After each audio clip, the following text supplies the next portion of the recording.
Bonsoir à toutes et à tous, ravi de vous retrouver pour une nouvelle édition d'Au Quotidien avec à la présentation ce mercredi 5 février, Anthony Piton. Bonsoir Anthony. Bonsoir Colin Ancel, bonsoir à tous. C'est le chantier des 2 ans à venir au Mans. D'ici 2027, un grand centre de soins psychiatriques ambulatoires va être aménagé boulevard de Morieux. On en parle avec le docteur Mathieu Gros, chef du pôle ambulatoire de l'EPSM de la Sarthe.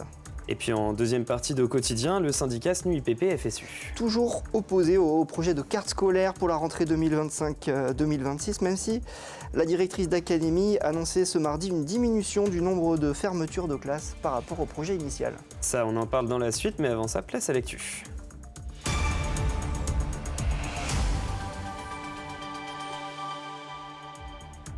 Nous sommes le mercredi 5 février 2025 et l'heure est au débat d'orientation budgétaire. Oui, le conseil départemental trace sa feuille de route pour 2025 malgré un budget impacté par la situation nationale. Le match de l'année pour le Mans FC avec la réception du PSG. Marie Marvin a fait le plein. Le film du match à suivre dans cette édition. Et puis, c'est un restaurant qui fait beaucoup parler à Tuffet pour son menu anti-crise. Un plat, un dessert et un café pour 8 €.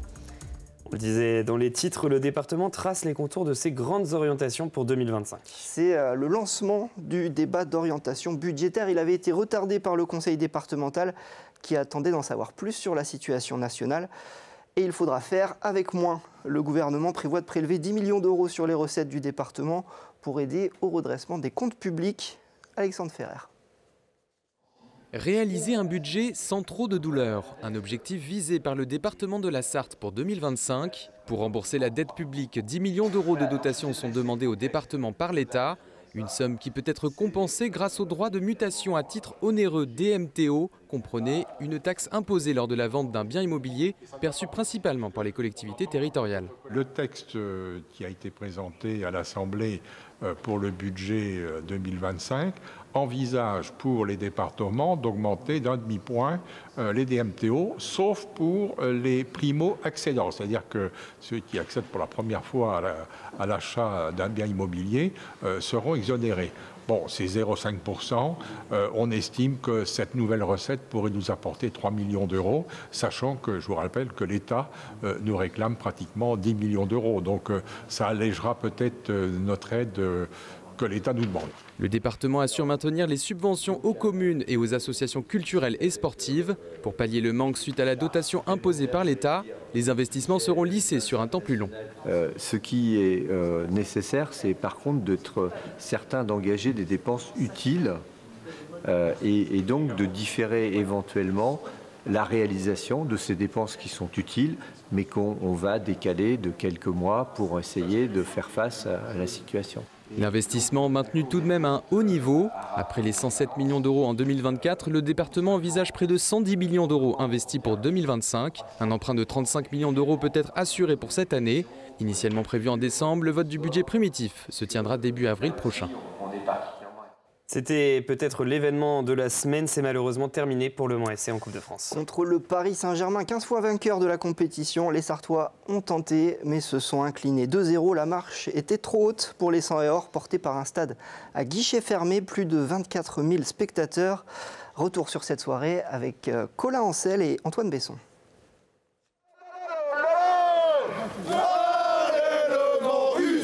Une foule haranguée, des supporters tout feu tout flamme pour encourager et accompagner le bus des Manceaux. Un bain de foule avant de recevoir le PSG et des remarques bien senties pour pousser les joueurs. Les télévisions nationales au bord du terrain, c'est un grand événement pour le Mans FC qui n'y est plus vraiment habitué. Et ça donne envie de revivre des matchs avec autant de monde, autant de public, autant de ferveur. Donc ça doit être une motivation qui doit nous permettre d'aller encore plus loin. Les supporters ont préparé un tifo, un message clair, en route vers Saint-Denis et rêvé d'aller plus loin dans la compétition. Franchement, l'ambiance incroyable et franchement, c'est à refaire après. L'ambiance était folle. Après, on s'est pris une clim dès le premier but. Parce qu'après avoir tenu le choc, ce sont les Parisiens qui ouvrent le score par Désiré Doué. Des ressorties de balles qu'on a l'habitude de faire, sauf que voilà, ils ont bien pressé et je me suis fait croquer sur cette action et malheureusement face à ces équipes-là, il ne faut pas faire d'erreur. Le Mans réagit, mais regagne les vestiaires avec un but de retard. On a des occasions pour revenir, c'est ça qui est fou en fait. t'espères. Et puis après, quand tu arrives à la mi-temps, tu vois Nuno Mendes et Hakimi qui rentrent, tu te dis putain là. Et après, t'as Barcola. L'international français Bradley Barcola, à peine entré en jeu, double la mise. Le break est fait. Le Mans tente bien de sauver l'honneur, mais c'est le PSG et toutes ses stars qui s'imposent et qui verront les quarts de finale. On est resté fidèle à nos principes, on a essayé de produire du jeu face à cette belle équipe. Voilà, je pense qu'il va y avoir des regrets parce qu'on avait l'occasion de pouvoir marquer au moins un but. La fin d'une aventure, malgré tout positive. Quand tu vas jouer le premier tour à Ambrières, tu te dis pas que tu vas te taper le PSG 5 mois après. Tu te dis putain, quand tu vas jouer à Marmande, le terrain il est dur et tout ça, tu te dis bon, tu penses pas au PSG. Et cette affiche aura permis au stade Marie-Marvin de faire le plein. C'était une émotion incroyable parce que j'ai vu 25 000 personnes qui étaient derrière nous et c'était fabuleux.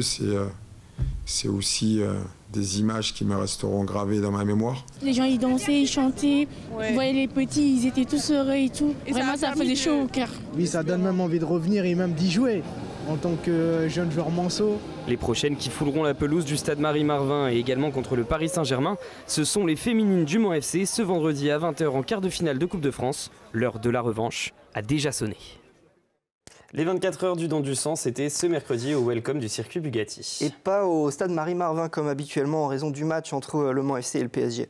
L'événement a rassemblé plus de 400 donneurs ce mercredi alors que la région est sous tension concernant les réserves de sang.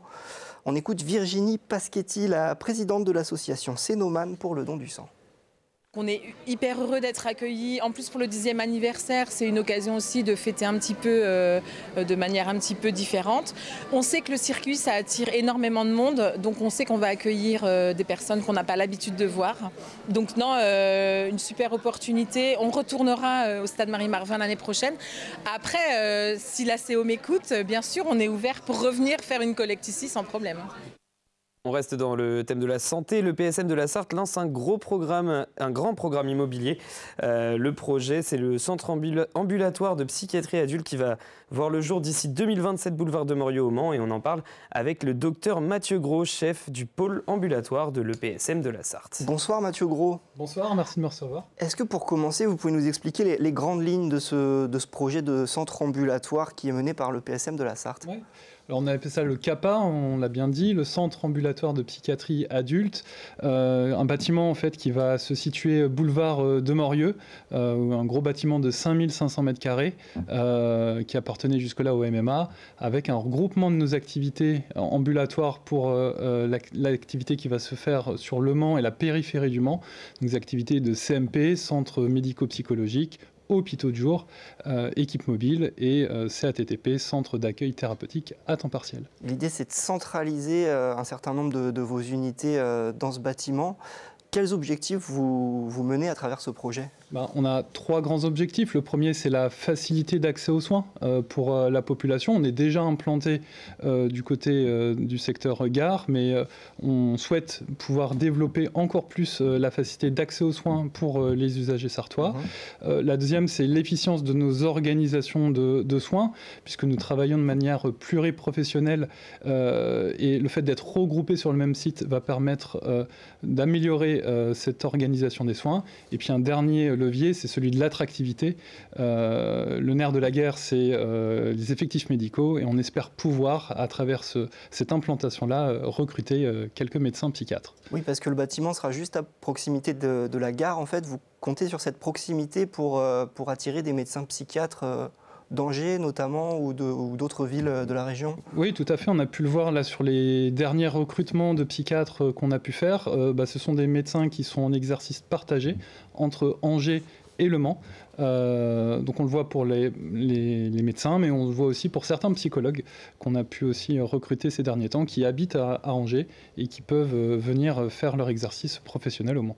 L'été dernier, le PSM de la Sarthe était épinglé par la Haute Autorité de Santé. On s'en souvient notamment pour des défaillances dans le respect des droits des patients.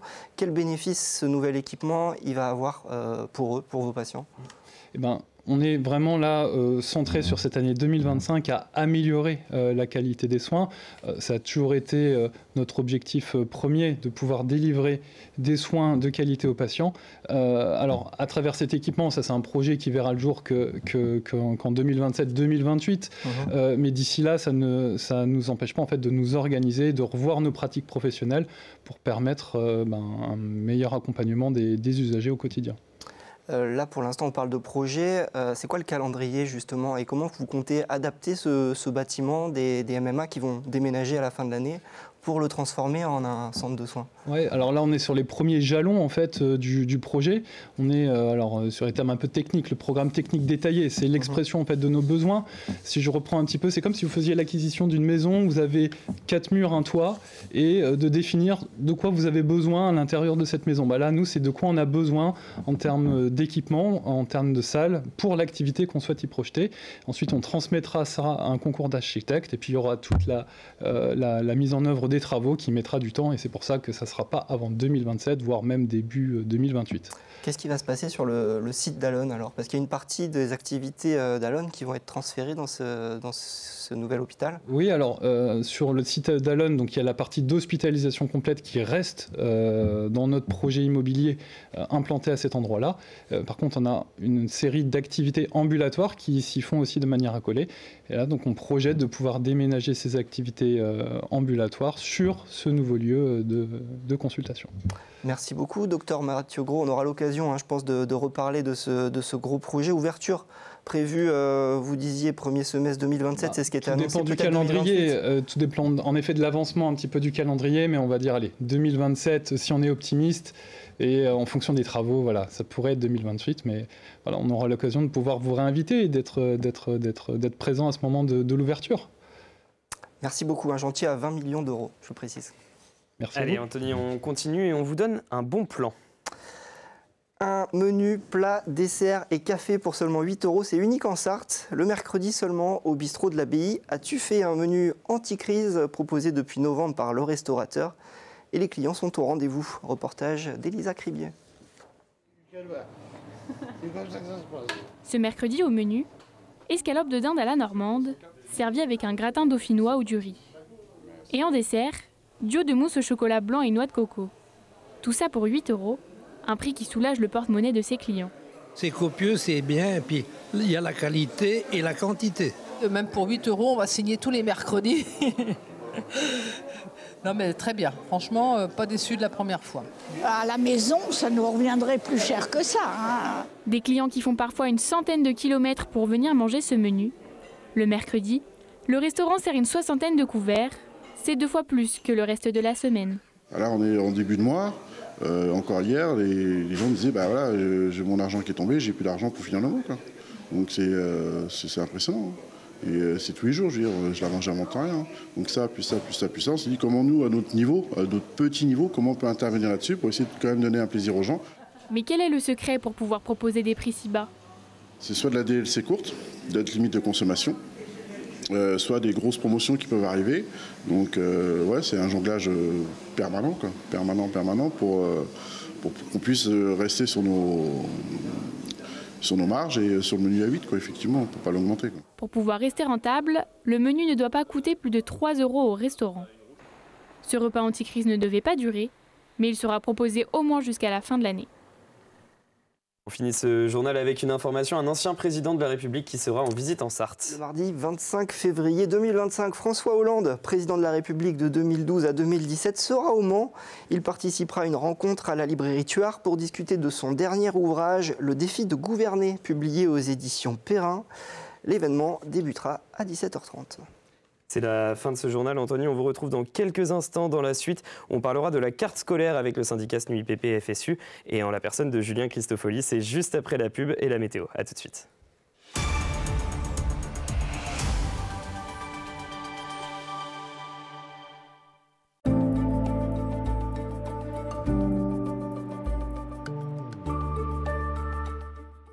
Bonsoir messieurs, dames, quel plaisir de vous retrouver pour ce nouveau bulletin météo. J'espère que vous allez bien et que vous avez passé une excellente journée en notre compagnie. Alors pour votre soirée, des conditions météo qui globalement resteront plutôt calmes sur l'ensemble de notre département, même si quelques nuages pourront circuler, des nuages qui globalement seront plutôt inoffensifs. Alors les températures, quand elles évoluent entre 2 et 5 degrés, avec 2 degrés pour Ciel-Guillaume, 3 degrés pour Alençon, Laval ou encore du côté de Pont-Valin, ainsi que pour Malicorne, comptez 4 degrés à Blois, Angers ainsi que sur Sablé-sur-Sarthe et 1 degré de plus à Mamers, au Mans ou encore pour La Flèche. Concernant la journée de jeudi, malheureusement des nuages un petit peu plus nombreux au petit matin, laissant globalement peu de place aux éclaircies. Alors les températures, elles, plutôt fraîches également, aux alentours des 2 à 3 degrés. Il faudra encore une fois bien se couvrir au petit matin avec un petit 2 degrés seulement pour Alençon, La Flèche, Tours ou encore du côté de Vendôme. Idem pour Blois, pour Angers ou encore au Mans, 2 degrés également pour Mamers et 3 degrés pour la Ferté-Bernard ou encore du côté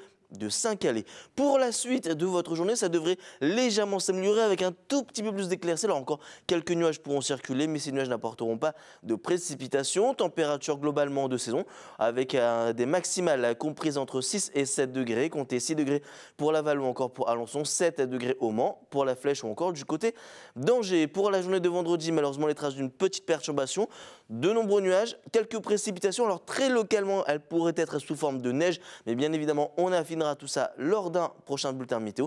Et pour la journée de samedi, retour à un ciel un petit peu plus lumineux avec à nouveau des éclaircies. Côté température, celle-ci évoluerait entre 4 et 6 degrés. En ce 6 février, on continue, les amis, de gagner quelques minutes de soleil.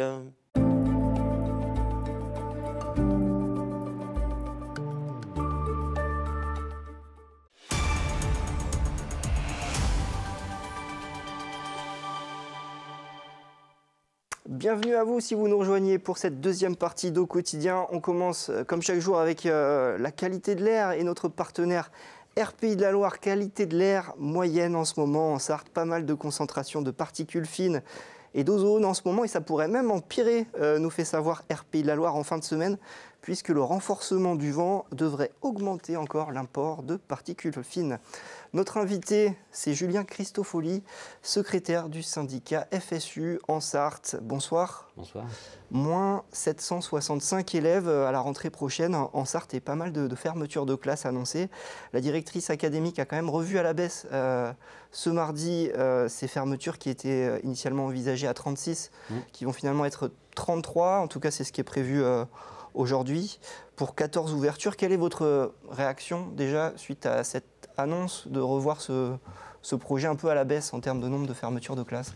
Aucune surprise, hein. On suit la carte scolaire comme le lait sur le feu et donc depuis des années en plus.